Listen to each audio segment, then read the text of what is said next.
Hei, denne videoen skal handle om å skru støpejernskjølen og båten sammen igjen. Og hvordan jeg måler opp båten for å få kjølen nøyaktig der den skal stå. Og det at båten er litt vridd i bakkant gjør ikke det noe spesielt mye enklere. I forrige video laget jeg nye laminerte båndstokker, og etter å ha boret høl til kjøleboltene skal jeg nå skru kjølen og båten sammen. Og mens jeg holdt på med det, så oppdaget jeg altså at båten var litt vridd. Jeg vet jo ikke helt hvorfor den har blitt sånn, men det er klart det kan ha noe å gjøre med at båten sto lagret i 7 år, bare under presenning, bak en låve ut på et jorde. Ikke noe olje eller lakk på bart treverk. Det er klart at sånt kan jo gjøre en hvilken som helst konstruksjon av tre litt skeiv. Den 72 år gamle støpejernskjølen var ganske ujevn av rust opp på toppen, så jeg dro den ut for å slipe den slett og sørge for at toppen også var i vater. For å få til det så gjorde jeg en 3-punkts lasermåling i bånd bak, i toppen bak og front av kjølen. Deretter festet jeg et vater fast på siden av kjølen, så jeg på en måte kalibrerte kjølen mot det vateret, sånn at jeg hele tiden kunne se om kjølen sto riktig senere.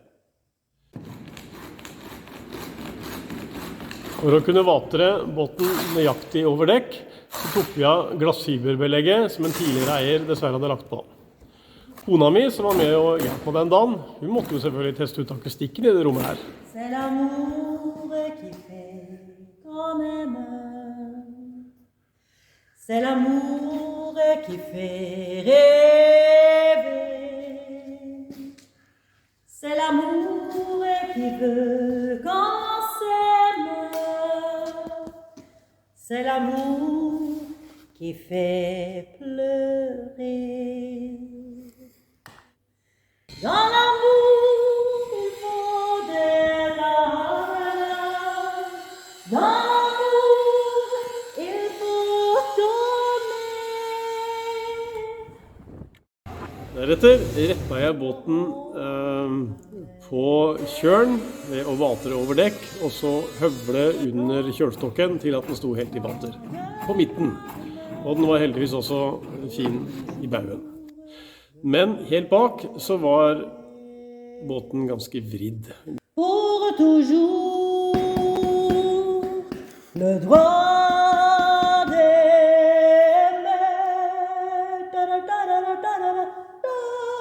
Takk, takk, takk. Skal ikke du samblåse den kjølen? Jo.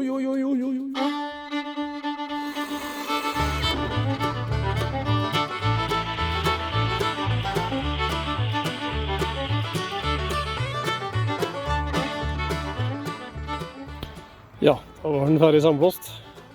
Men den kan jo ikke se sånn ut. Da blir den jo som en brems i vannet. Her må vi nok sparke litt.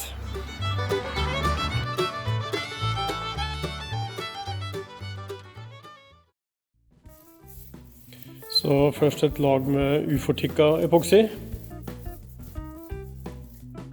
Så blander epoxyen tjukk for å fylle alle ujevnheter.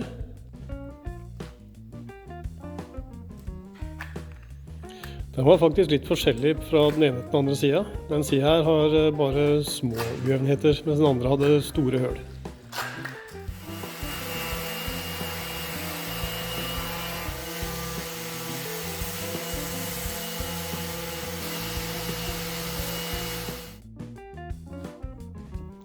Til slutt Jotuns epoxymaling, som skal tåle å stå under vann.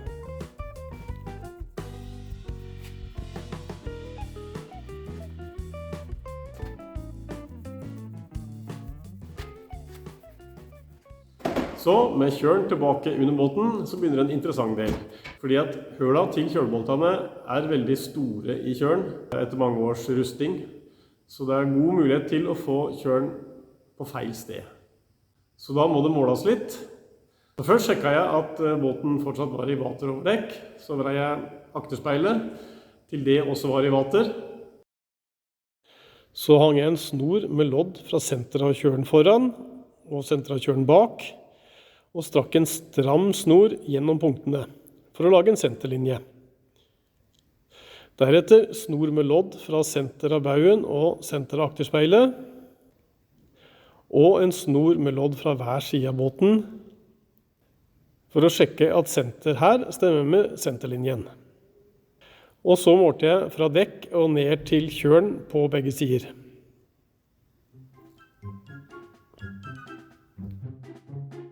Så litt justering fram og tilbake til loddet var akkurat i senter foran, og så et lite kompromiss med 5 mm utenfor bak. Bedre går det ikke an å få det, men det får være bra nok. Jeg setter selvfølgelig inn nye syrefaste kjølbolter, og da er det viktig å isolere boltene mot støpejernet for å unngå galvanisk tæring. Jeg kjøpte en krympestrømper, og så la jeg litt fett på innsida, sånn at det skal være mulig å få de løs senere. Fordi at hølene i kjølen er såpass store at jeg fyller de med epoxy for å unngå at de skal kunne bevege seg senere.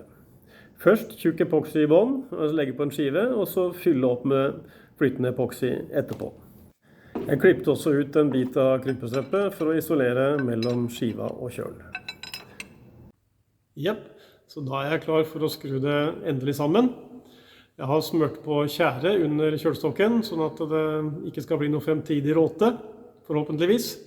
Men jeg ser at det er noe spor etter den elektriske høvelen, så for at det ikke skal være noe hulrom der som det kan komme vann inn i og lage råte, så har jeg blandet tjære og pussestøv til en pasta, og så bruker jeg det som en tetningsmasse mellom støpjernkjølen og kjølstokken. Det er litt store hull i båndstokkene også, så det bare fyller jeg igjen med flytende epoxy, så blir det helt tett. Og så litt tjære mellom skiva og båndstokken.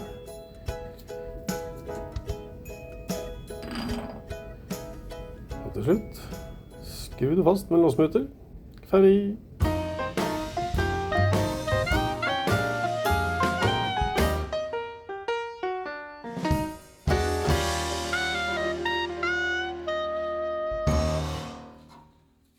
Ja, da kom vi i mål med det prosjektet der også. Men nå er vi slutten av juni, og noe særlig håp om å få den ut på vannet i år er det vel ikke. Så vi får håpe på neste år. Jeg jobber videre uansett. Når det gjelder den bakdelen på den båten her, så er jeg ikke så veldig bekymret for at den skal rettes av. Jeg har 3 store jobber som venter her. Jeg skal bytte de nederste bordgangene. Jeg skal luse hele skroget. Og jeg skal skifte hele dekket til slutt. Det vil gjøre båten veldig stiv, det vil si bakdelen også, fordi det involverer veldig mye liming. Ja, vi ses!